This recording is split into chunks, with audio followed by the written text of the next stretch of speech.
All of the wood that I use is wood that's imported from different places all over the world. I have wood that I use that's from Africa, Australia, South America, North America, Mexico, and I start with the wood like this in the rough.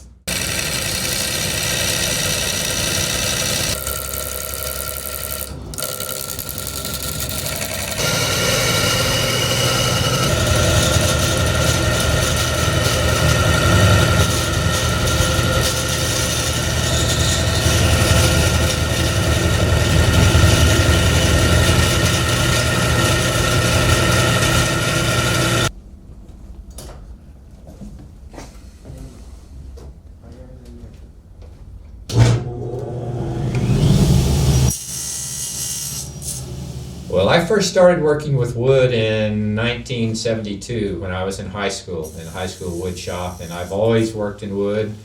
After I got out of high school, I came back to the United States. I was doing my high school in Africa, and I was in the construction industry, so I built homes, and then for 15 years, I was building cabinets and furniture. And then in 1986, I started doing the artwork. That was when I did the first.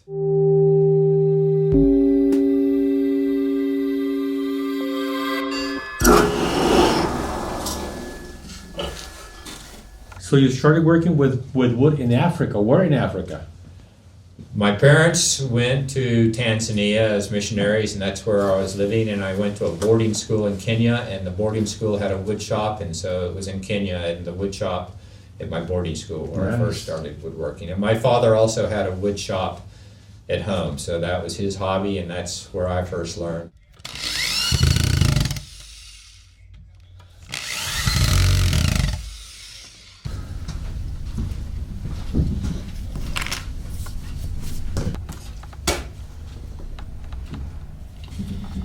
The piece I'm currently working on is the most complicated piece I've done to date. And it has, I don't know exactly, but there's over 13,000 individual little pieces of wood. And I used all the different woods because they have the different colors, and then I glue them together so that there's a pattern built into the piece, and that's why I use the different colors of woods.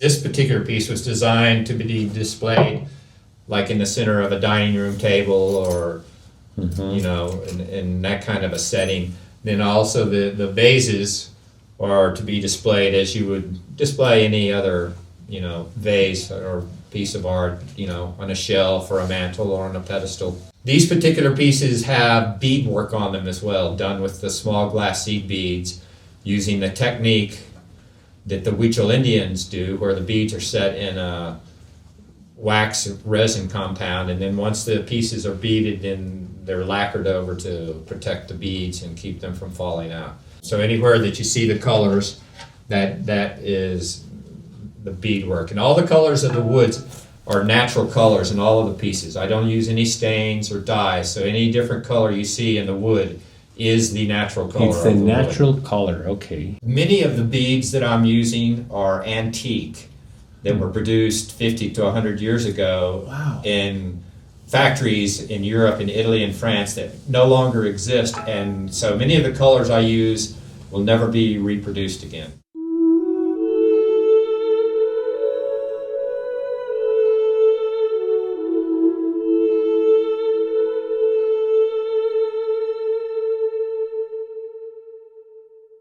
Where does that wood come from? This wood at the bottom of here is called Paduke, and that's a wood that comes from West Africa. The wood on the top is an African mahogany, and then the very top piece has a piece of wood from Australia.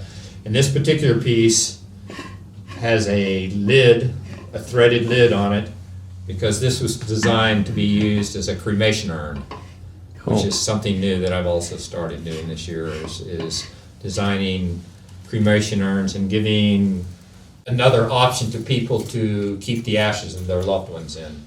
The traditional burials, putting someone in a casket and putting them in a burial plot, was something that continued for a long time because families were living in their same places where they grew up, where their families were from. But with time, the demographics have changed and families are not staying in the same towns and they're moving. So besides the much higher cost of burying someone and the fact that you have to occupy a piece of land theoretically forever, it's becoming a problem, finding enough real estate to put everybody into the ground. Yes. We're more and more every time, no? This way they can have their loved ones cremated and preserve the ashes and take them with them When they move to a different move. location. There are some countries in the world, like in England, it's already up to 75% cremation.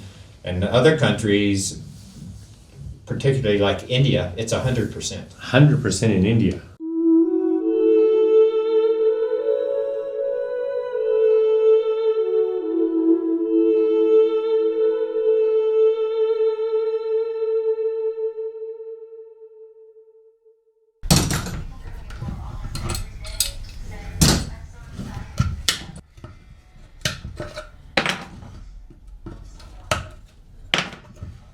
You make the designs. I do the design. I have software that I use, and once I get a design done, I print up on a piece of paper the design, and then I give this to the people who do my bead work, and they use that as the guides that are influenced by the Mediterranean area, North Africa, Persia.